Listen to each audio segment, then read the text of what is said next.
going. Good morning, Nipher. I'm Tanya. And I'm Imani. Today is Thursday, March 8th. Only one more week left before spring break. Can you believe it? It's still pretty chilly. I'm having a problem thinking anything spring right now. Well, in the meantime, remember to spring forward an hour on Saturday night as we re-enter daylight savings time. Oh man, one less hour of sleep this weekend? That's too bad. Oh well. Let's talk about after-school activities that meet today. Chess Club will meet with Mrs. Norris in 110 South. 8th grade intramurals in the South Gym. Remember to sign up in Dr. Dickinson's office by 1:30 p.m. Power Hour in 106 South. And weightlifting with Mr. Grana in the fitness room.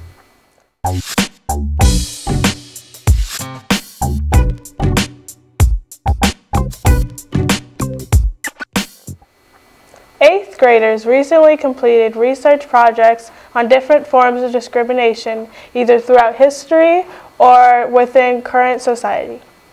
Today we get the chance to hear Mrs. Sievers talk about the purpose of this assignment and listen to several 8th graders share their experience as they participated in the project.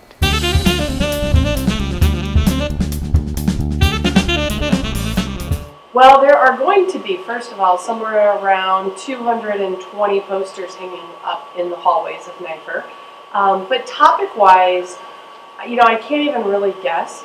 Discrimination is a very interesting concept because some students are going to have projects and topics that are really broad. They might have something like religious discrimination. However, other kids are going to have projects that are really specific, like the one behind me, discrimination in sports is a more specific one. So I can't even begin to guess how many types there'll be, but there will be quite a variety.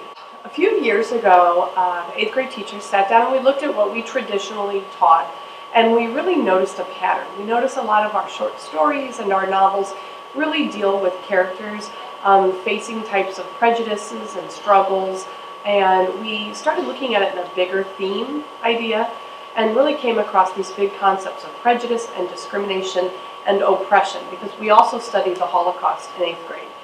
And from that point, we decided that we would look at it both through a fictional component, but also nonfiction. And so our students could see that this is not just some made-up problem or made-up situation, that it's actually something really going on in our world.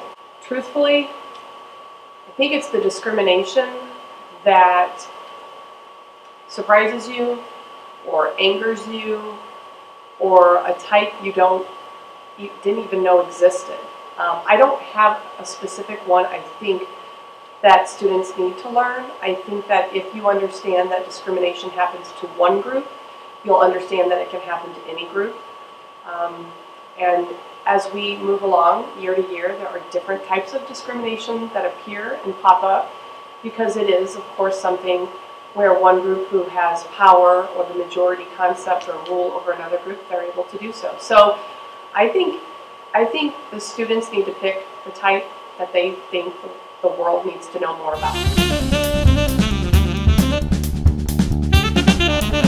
My poster is about the discrimination of street performers. People on the streets performing, so usually like homeless people or buskers that play a musical instrument, and people with homes or richer people may look at them as lesser or tell them to get a job. My poster is about the discrimination against people with mental disorders, such as like depression or anxiety or OCD, stuff along those lines. So gender discrimination is a very common thing in workplaces and in just society in general. I specifically chose gender discrimination because I wanted people to be aware of it, because it has been a very big problem in society and workplaces for a very long time, and I thought I would address it. My ELA poster project is about racism in the workplace, and it's basically how it affects them and like the disadvantages they have. My poster is about body art discrimination. It's like when someone's denied a job because of their tattoos. Because I think it's really overlooked. Because, for example, you know, like racism and ageism and sexism is usually like the main topics and what people normally look at. But there are a lot of prejudices and discriminations that are overlooked, and I feel like this should be addressed and that people should be aware of it. Many people don't realize how important like what you say to them is, and people are unaware that they're saying these things, and they don't think that it really has an impact when it really does and can cost people's lives.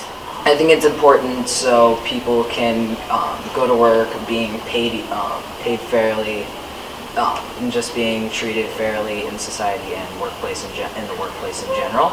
It's important because this happens to a lot of people, mainly different races, and sometimes it can make them not get jobs. It's important because there's so many types of discrimination that every single one needs to be heard. And I feel like body art discrimination isn't one that pops up a lot, but it's something that needs to be addressed.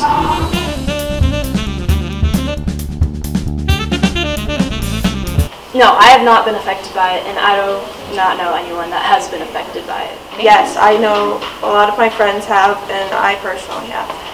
I personally haven't been affected by it, but I know a couple of people that have been affected by it. Personally, I have not, but I've seen it happen a couple times to people. Like sometimes they can't go to the bathroom, or they can't do certain things. I personally have not been affected by it, but recently I've been looking up lots of case studies, and lots of people have lost their jobs due to their tattoos.